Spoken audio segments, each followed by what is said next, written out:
The 2025 federal election was announced about a month ago. It's less than a month away now, and yet neither candidate has said anything.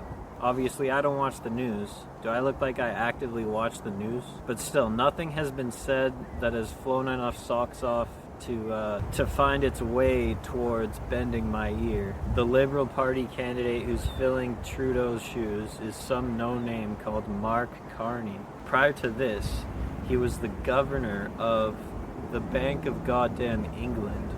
He claims to be from Edmonton, which is interesting for the Liberal Party. Now, geographically and structurally, that's a city that's difficult not to like, but people there tend to disappoint, and he's probably no exception. Politicians, and liberals especially, are supposed to pretend that political theory is real, right?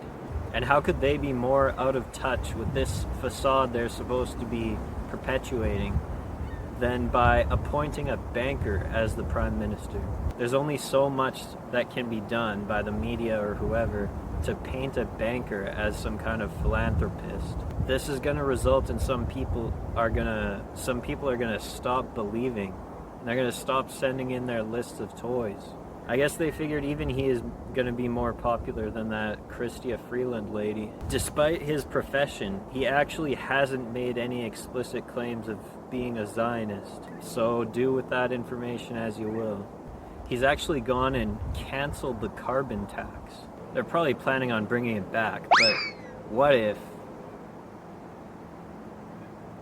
if they actually aren't? Then what is Pierre Poilievre, whatever the fuck his name is, gonna do? Because that's what his whole campaign has been based on for years and years and years. He's all about recovering everything the Liberal Party has ruined. He's never had an original thought in his life. He's a hack, and he's a nerd. If I was to theoretically throw a football, no way would he catch it. They'll just knock his glasses right off. It may shock you to discover he is an absolute fanatic of Israel, alongside Trump lately. At this point, it may be worth considering, hear me out now, even though Jews are almost completely unheard of in this country outside of Bathurst Street, whatever they call it, and I don't personally know any of them. At this point in time, some people may find relief in surrendering, even if you're a Muslim, conceding that maybe they really are God's chosen people and the rest of us aren't. Yeah, I am being kind of sarcastic, but not entirely. Given that there are double standards for every mainstream opinion, people put their tribe first and expect nobody else to. What I'm saying is, if their trickery can successfully enslave humanity, who's to say if it's unnatural or wrong?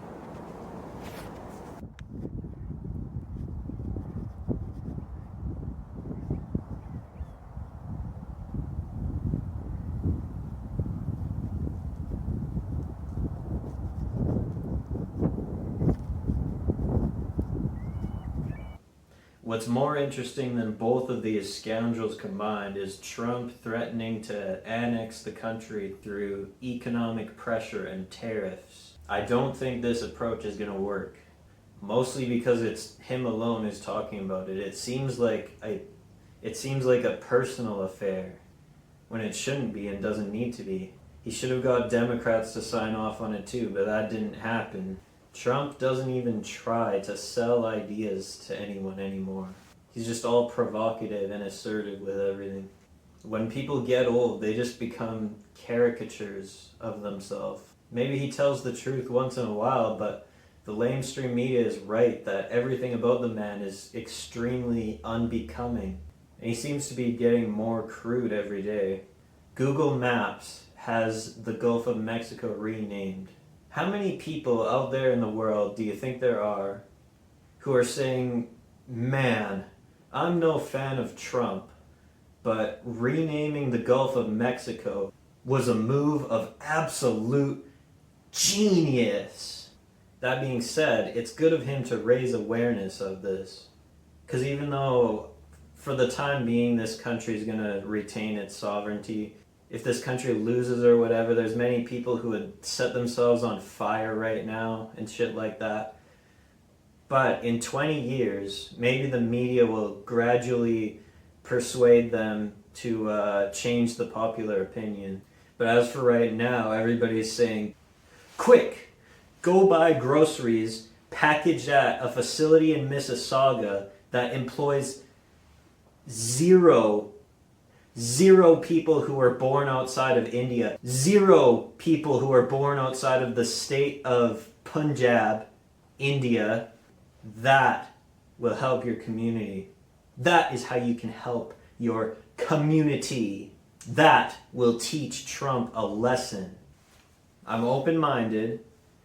If you favor Canada in the trade war, and if you have any logical arguments other than that the TV told you to do it, I dare you, actually I command you to write a comment. I don't want to hear about your cherished health care. What are you, 130 years old? Do you step outside and just get struck by lightning on a weekly basis? Even if the system really is truly perfect and not idealized, a country's existence entirely cannot be predicated on something so trivial. The bottom line is Trump's approach, Trump's conduct, is a poor way of establishing better diplomacy. And it's disappointing that there aren't more people who think, even if the country does get to exist, like there's no shared sentiment that we should have like shared passports or anything like that. 93%, and that is a conservative figure, it may be closer to 95%. 93% of the world's population lives in regions where they get no substantial winter. And they live there for a reason. And because of all of their pride in a losing series of gimmicks, I can't go elsewhere where I don't have to spend half the year indoors. It's amazing how unanimous people's reactions to this was, given that it was in the winter. I can only imagine the level of outrage if this was in the summer. If you want to know the definition of irony, when those tariffs were first announced and all over the news, I first heard about it making a phone call outside while I was walking. I was being told about these tariffs and the boycotts, and I literally had to hang up the phone to put my hands in my pockets. And my fingers were fucking numb for the whole rest of the day. After 5 minutes. And right now, my phone is dying. Great. Because the battery's frozen. On election day, if you're thinking of writing something hostile on the ballot, I'm sure there's going to be all sorts of terminology. But for an organized front, how about write the phrase abolish country? If a few hundred people write that, it might be acknowledged on the news at least. It would probably go nowhere, but it's worth a shot. If you want to go the extra mile, crank one out in the voting booth. Right on the ballot sheet.